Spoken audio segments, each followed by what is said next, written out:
Hey guys, imagine பண்ணுங்கள், ஒரு நாள் மார்னிங் எழுந்த உடனே நியூஸில் ஒரு ஹெட்லைன் வருது, வேர்ல்டு வார் 3 ஸ்டார்டட் அப்படின்னு. அதுவும் ரீசன் ஈரான் விசஸ் அமெரிக்கா அப்படின்னு. இது ஒரு சினிமா கிடையாது, இது நடக்கிற ரியல் வேர்ல்டோட டென்ஷன். இப்போ நடக்கிற ஈவெண்ட்ஸ் படி பார்த்தா இது ஒரு சின்ன கான்ஃப்ளிக்ட் கிடையாது, இது குளோபலை எக்ஸ்ப்ளோர் பண்ணுறதுக்காகவும் பொட்டென்ஷியலாக இருக்கிற ஒரு டேஞ்சரஸ் சுச்சுவேஷன். ஸோ இந்த வீடியோவில் ஈரான் விசஸ் அமெரிக்கா ப்ராப்ளம் எப்படி ஸ்டார்ட் ஆச்சு, இப்போ என்ன நடக்குது, ஃப்யூச்சரில் என்னெல்லாம் நடக்கும் அப்படின்னு ஃபுல் டீட்டெயிலாக பார்ப்போம். வாங்க வீடியோக்குள்ளே போகலாம்.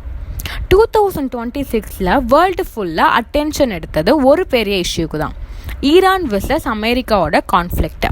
இது நார்மல் வார் கிடையாது, வேர்ல்டு வார் லெவலுக்கு போகும் பொட்டென்ஷியலாக இருக்கிற டேஞ்சரஸ் சுச்சுவேஷன். இந்த ப்ராப்ளம் இப்போ ஸ்டார்ட் ஆகலை, பல வருஷமாக பில்டப் ஆகிக்கிட்டு வந்துச்சு. ஈரான் நியூக்ளியர் வெப்பன்ஸ் டெவலப் பண்ண ட்ரை பண்ணுது, மிடில் ஈஸ்டில் இன்ஃப்ளூயன்ஸ் அதிகம் ட்ரை பண்ணுது, அமெரிக்கா அதை ஸ்டாப் பண்ண ட்ரை பண்ணுது. இப்படி 2 பேரும் கான்ஸ்டன்ட் டென்ஷனில் தான் இருந்தாங்க. ஃபைனலி ஒரு ஸ்டேஜில் சிச்சுவேஷன் எக்ஸ்ப்ளோர் ஆயிடுச்சு. அமெரிக்கா இஸ்ரேலுக்கு சப்போர்ட்டோட ஈரான் மேலே ஏர் ஸ்ட்ரைக் பண்ணாங்க.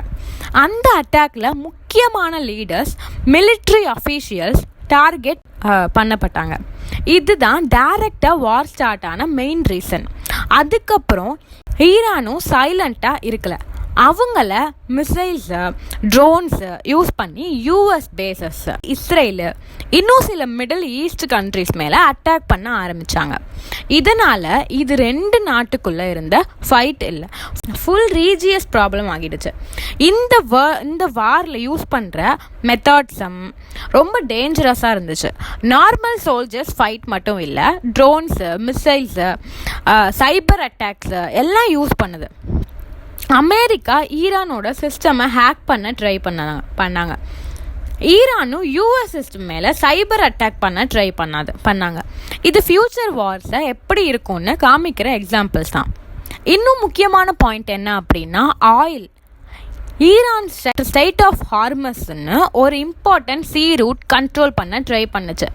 அது பிளாக் ஆன வேர்ல்டில் சாயில் சப்ளை ரொம்ப அஃபெக்ட் ஆகும். ஆல்ரெடி பெட்ரோல் ப்ரைஸ் இன்க்ரீஸாக இருந்துச்சு, எக்கனாமியில் ப்ரெஷர் இன்க்ரீஸ் ஆகுது. இப்போ கரண்ட் சிச்சுவேஷன் என்னன்னா, ஃபுல் வேர்ல்டு வார் ஆகலை, ஆனால் டென்ஷன் பீக்கில் இருக்குது. அமெரிக்கா ஸ்ட்ராங்காக வார்னிங் கொடுத்தாங்க, ஈரானும் பேக் ஆஃப் ஆகலை, ஆனால் சேம் டைமில் கேஸ் ஃபயர் பேசிகிட்டு இருக்காங்க. டெம்பரவரியாக ஸ்டாப் பண்ண ட்ரை பண்ணுறாங்க. ரியலாக பார்த்தா இது யூஎஸ் விசஸ் ஈரான் மட்டும் இல்லை, சைனா, ரஷ்யா, நாட்டோ கண்ட்ரிஸ் எல்லாம் இன்டைரக்டாக இன்வால்வ் ஆகியிருக்காங்க.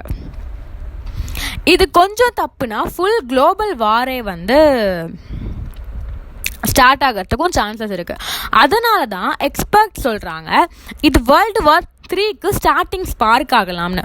இந்த ஸ்டோரி ஸ்டார்ட் ஆனது 1979 ஈரானியன் ரெவல்யூஷன். அதுக்கு முன்னாடி ஈரானும் அமெரிக்கா 2 பேரும் க்ளோஸ் அலைஸாக இருந்தாங்க.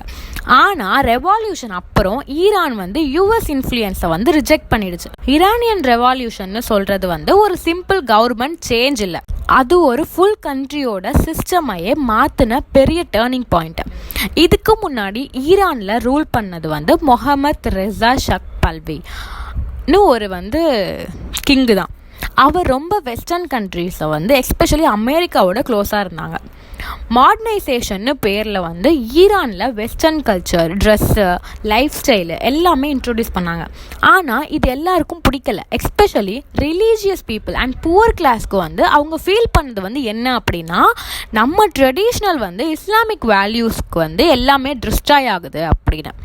அதுக்கு மேலே ஷாஹோட ரூல் ரொம்ப ஸ்ட்ரிக்டாக இருந்துச்சு. சவாக்னு ஒரு சீக்ரெட் போலீஸ் இருந்தாங்க, அது கவர்மெண்ட்டை அப்போஸ் பண்ணுற யாரையும் டார்ச்சர் பண்ணி சப்ரஸ் பண்ணும். ஃப்ரீடம் இல்லை, டெமோக்ரஸி இல்லைன்னு மக்கள் ரொம்ப கோபமாக இருந்தாங்க. ரிச் புவர்னு கேப் கூட அதிகமாகிடுச்சு. எக்கனாமியில் இம்பேலன்ஸ் வந்துச்சு. இதெல்லாம் சேர்ந்து பீப்புளோட கோவத்தை இன்னும் பில்டப் பண்ணுச்சு. இந்த டைமில் ஒரு பவர்ஃபுல் லீடர் ரைஸ் ஆனார், ருஹோல்லா கொமினி அப்படின்னு. அவர் ஒரு ரிலீஜியஸ் லீடர். அதாவது அயோட்டோலா அப்படின்னு சொல்லுவாங்க. ஷா கவர்மெண்ட்டை ஓப்பனாக கிரிட்டிசைஸ் பண்ணார். அவர் எக்ஸைலில் வந்து இருந்தாலும் ஈரான் கிட்ட வெளியே அனுப்பிட்டாங்க. அவரோட ஸ்பீச்சஸ், மெசேஜ் கேசட்டில் வந்து ஸ்ப்ரெட் ஆகி பீப்புள் கிட்ட ரீச் ஆகுச்சு. கிராஜுவலி மக்கள் அவரை வந்து ஒரு ஹீரோ மாதிரி பார்க்க ஆரம்பித்தாங்க. 1978 to 1979 ப்ரொட்டஸ்ட் ஃபுல் கண்ட்ரீஸில் ஸ்ப்ரெட் ஆகிருச்சு. ஸ்டூடெண்ட்ஸு, ஒர்க்கர்ஸு, ரிலீஜியஸ் குரூப்ஸு எல்லாரும் ஸ்ட்ரீட்டில் வந்து ப்ரொட்டஸ்ட் பண்ணாங்க. போலீஸ் ஃபயரிங் ஆச்சு, வயலன்ஸ் எல்லாம் நடந்துச்சு. ஆனால் ப்ரொட்டஸ்ட் வந்து ஸ்டாப் ஆகவே கிடையாது. சிச்சுவேஷன் கண்ட்ரோல் பண்ண முடியாமல் ஷா கண்ட்ரி விட்டு வெளியே போயிட்டாரு. ஜனவரி வந்து 1979 அதுக்கப்புறம் ருஹோல்லா க்யோமின்னு ஈரானுக்கு திரும்பி வந்தார். அந்த மூமெண்ட்டில் மக்கள் வந்து அவரை வந்து கிராண்டாக வெல்கம் பண்ணாங்க. அப்புறம் ஈரானில் மொனார்கி அஃபிஷியலி முடிஞ்சிருச்சு. ரெஃபரண்டும் வந்து நடந்துச்சு. ஈரான் வந்து ஒரு இஸ்லாமிக் ரிப்பப்ளிக்காக வந்து மாறிடுச்சு. இதோட அர்த்தம் என்ன அப்படின்னா, கண்ட்ரியில் லாஸ் எல்லாம் இஸ்லாம் வந்து பிரின்சிபலை வந்து பேஸ் பண்ணிட்டு ரன் ஆகும். அந்த ருஹோல்லா அப்படிங்கிற வந்து சுப்ரீம் லீடராக ஆனார். அவருக்கு ரொம்ப வந்து பெரிய பவர் கிடச்சிச்சு. இந்த ரெவல்யூஷன் அப்புறம் ஈரான் வந்து டோட்டலி சேஞ்ச் ஆகிடுச்சு. வெஸ்டர்ன் இன்ஃப்ளூயன்ஸ் வந்து கம்மியாகிடுச்சு. ஸ்ட்ரிக்ட் ரிலீஜியஸ் ரூல் வந்து இம்ப்ளிமெண்ட் பண்ணாங்க. எஸ்பெஷலி உமனுக்கு வந்து ட்ரெஸ் கோடு, அதாவது ஹிஜாபுக்கு வந்து கம்பல்சரி அப்படின்னு சொன்னாங்க. முக்கியமான இம்பேக்ட் என்ன அப்படின்னா, ஈரானும் அமெரிக்காவும் ரிலேஷன்ஷிப் வந்து ஃபுல்லாக பிரேக் ஆகிடுச்சு. அதோட கண்டினியூவேஷன் தான் வந்து அதுக்கப்புறம் நடந்த ஈரான் ஹாஸ்டேஜ் கிரைசிஸ் அப்படிங்கிறது. ஓவராலாக பார்த்தா ஈரானியன் ரெவல்யூஷன் தான் வந்து மக்களுக்கு பவரோட ஒரு எக்ஸாம்பிள். ஆனால் இதே டைமில் அது ஒரு ஸ்ட்ரிக்ட் ரிலீஜியஸ் கவர்மெண்ட் அடி வச்சுச்சு. இந்த ஒரு ஈவெண்ட் தான் வந்து இன்ன வரைக்கும் மிடில் ஈஸ்ட் பாலிட்டிக்ஸை வந்து ஷேப் பண்ணிகிட்ருக்கு. அதுக்கப்புறம் நடந்த ஒரு ஷாக்கிங் ஈவெண்ட் தான் ஈரான் ஹாஸ்டேஜ் கிரைசிஸ் அப்படிங்கிறது. 1979 நவம்பர் 4 அப்போ வந்து வேர்ல்டில் வந்து ஒரு ஷாக் பண்ணுன ஒரு பெரிய இன்சிடென்ட் தான் வந்து இது. ஈரான் கேபிட்டல் வந்து டெஹ்ரானில் இருந்த யூஎஸ் எம்பசியை வந்து ஈரானியன் ஸ்டூடெண்ட்ஸ் வந்து ஸ்டார்ம் பண்ணாங்க.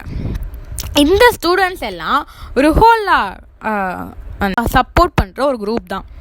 அவங்க வந்து எம்பசிக்குள்ளே போய் 66 அமெரிக்கன்ஸை வந்து ஹாஸ்டேஜை வந்து பிடிச்சாங்க. இதில் டிப்ளமேட் ஸ்டாஃப்ஸ் எல்லாமே வந்து அங்கே இருந்தாங்க.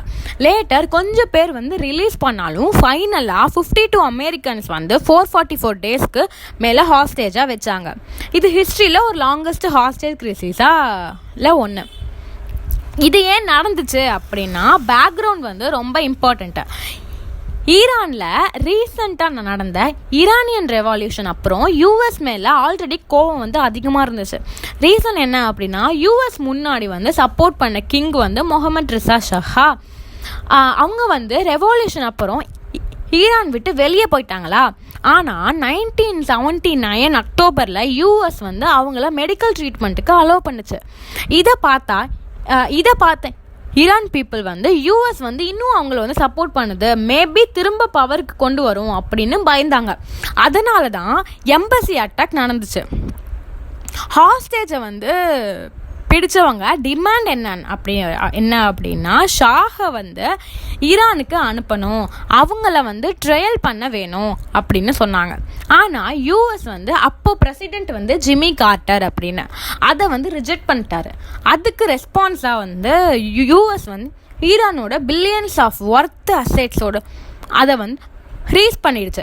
அப்புறம் வந்து ஆயில் ட்ரேடை ஸ்டாப் பண்ணிடுச்சு. இதனால 2 நாட்டுக்குள்ள டென்ஷன் மேக்ஸிமம் ஆகிடுச்சு. இந்த 444 டேஸில் ஹாஸ்டேஜஸ் வந்து ரொம்ப கஷ்டப்பட்டாங்க. பிளிண்ட் ஃபோல்ட் பண்ணிட்டு வச்சாங்க, சைக்காலஜிக்கல் டார்ச்சர் பண்ணாங்க, ஃபியரில் இருந்தாங்க. யூஎஸ் ஒரு ரெஸ்கியூ மிஷன் ட்ரை பண்ணுச்சு 1980. ஆனால் அது ஃபெயிலியர் ஆகிடுச்சு. ஹெலிகாப்டர்ஸ் கிராஷ் ஆகி சோல்ஜர்ஸ் செத்து போயிட்டாங்க.